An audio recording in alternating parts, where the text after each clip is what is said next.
Hi guys, welcome back once again. Advice for today's is pagsikapan yung pagharian kayo ng ating Diyos amang buhay na nasa langit. Ganito po yan Once yung tao, isa ka mabuting tao, pinapatatag mo ang pananampalataya mo sa ating Diyos amang buhay na nasa langit, Diyos Anak at Diyos Espiritu Santo ay tsak na tsak ang kaligtasan ng kaluluwa mo. Parati ka magdasal kung alam mo natutukso ka o kung alam mo na puno ng problema at alalahanin ang buhay mo, magdasal lang tayo, pananampalataya lang ang ating sandata dito sa ibabaw ng mundo. Palatihilihin natin na ang ating ang kalooban ng Diyos, amang buhay na nasa langit, ang maghari sa ating pagkatao at kalooban.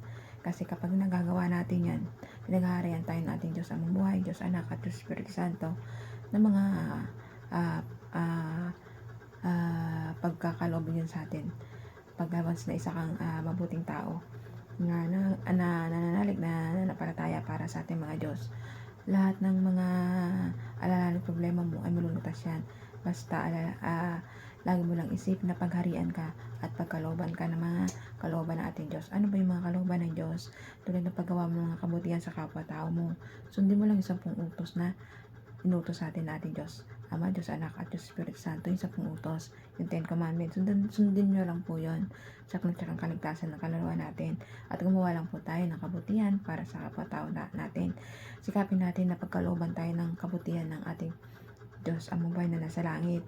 Dapat pasikapan po natin yun. Gumawa lang po tayo ng kabutihan para sa kapwa-tao natin.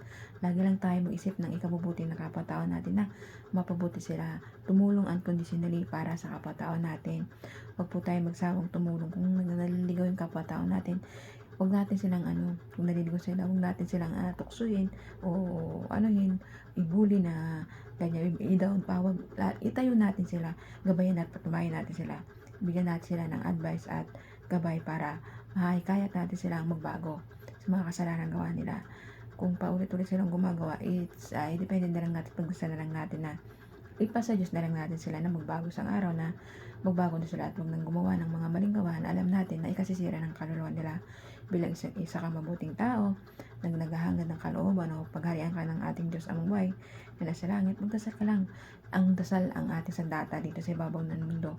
Kasi puro ka sama na lang dumadalay dito. Pag lagi ka lang magdasal, tsak ang kaligtasan ng iyong kaluluwa at ipagdasal mo rin ang kapwa-tao mo na naliligaw na landas para hindi na po siya maligaw na landas. Para mapunta lang po siya sa matuwid na landas na kasama natin dun sa paraiso. Kapag tayo kasi nakakapaghikayat ng kapwa at nagtuturo tayo at nagagabay tayo ng mga kapwa nating naliligaw dito sa ibabaw ng lupa, ay malaking point na po yun doon sa langit. Nagkaroon tayo ng point o magandang check doon ng nagawa natin dito sa lupa. Ano mga ginagawa natin dito sa lupa na kabutihan para sa mga kapwa-tao natin naliligaw na landas. So ikaw, habang maaga pa, habang may panahon ka pa, magsisina po tayo sa lahat ng mga kasalanan natin at tatanggapin tayo na maluwag na ating Diyos Anak ng buhay na si Jesus Christ. Kaya hanggang dito lang po aking advice. Ingat po tayong lahat and God bless.